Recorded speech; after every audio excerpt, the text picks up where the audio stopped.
it's coming up on Canadian Thanksgiving, which is celebrated about a month earlier than in the United States. So we're going to celebrate that with a talk about reasons to be thankful for the romance genre. So Tracey, I'm going to kick it off. I want to get it in here. It is because romance gets my happy on. Oh, that's the best reason of all. We actually don't need to discuss anymore. That sums it all up. That sums it all up, because I realize that when I watch romance movies or read romance books, that this is my expression. Right? You're just watching it play out. And even if they're fighting and it seems hopeless, this is me. Because I know somewhere along the line, it'll all turn and it'll all be daisies up. Right.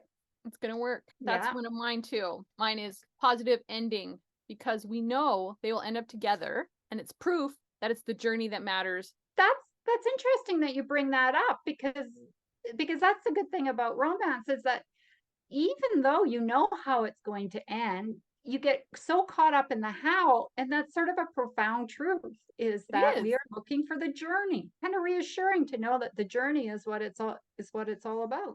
Yeah, and if you ever just doubt, like the hokey pokey, watch do the hokey pokey, or watch what it's all about too, right? Movie. See, universal truths. Yes, and that's the other thing, is because romance does speak so loudly to the universal truth. There is a universal call to experience love for everyone, and romance is all about that. Yes. And the other universal theory, that love conquers all. Love is everywhere, and love will conquer all. So you can just sit and do this and enjoy it so much and get your happy on. Yeah, and just get my happy on. In this crazy world, we need more opportunities to get our happy on. Oh, man. Deliberately.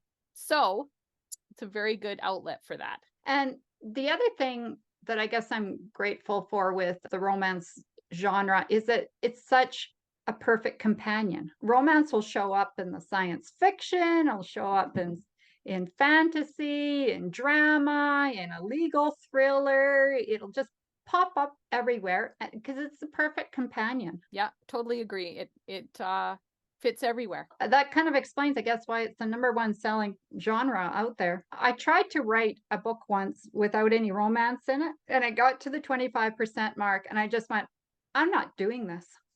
You just stopped? I'm not having any fun.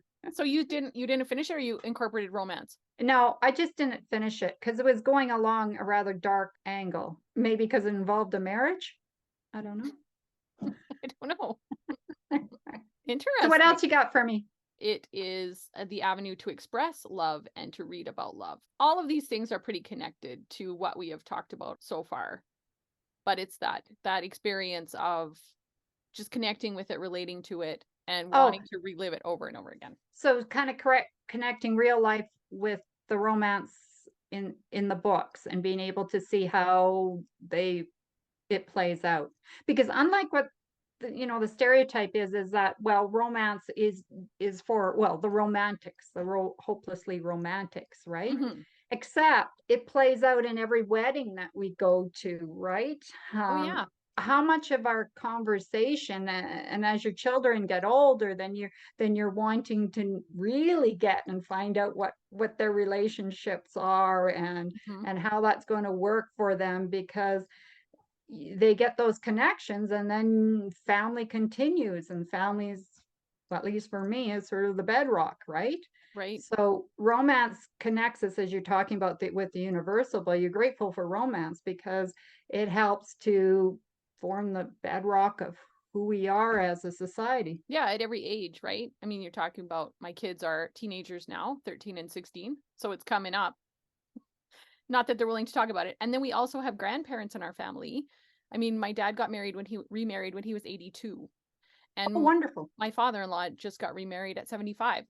So my kids have experienced seeing us, like their parents, and then seeing their grandparents, and seeing whatever's going to come for them, hopefully good things.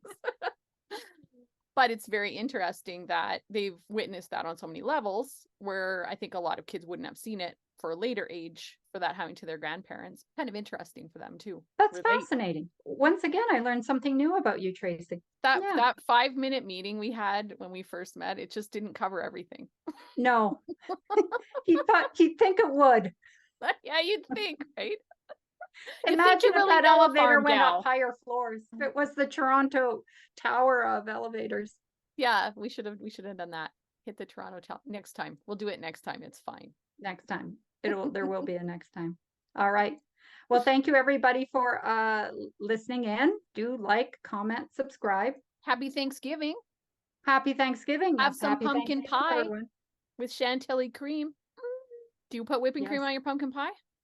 I'm making apple pie. Would you make pumpkin pie? Are you a pumpkin pie I lover? would eat pumpkin pie, but I would not make it. Oh, okay. It makes make you pumpkin slurpy and pie. slurpy noises. Yeah, I don't like the sound of pumpkin pie. It's not very romantic. No, it's not very romantic. Yes. No. All right. Talk to you later. Bye.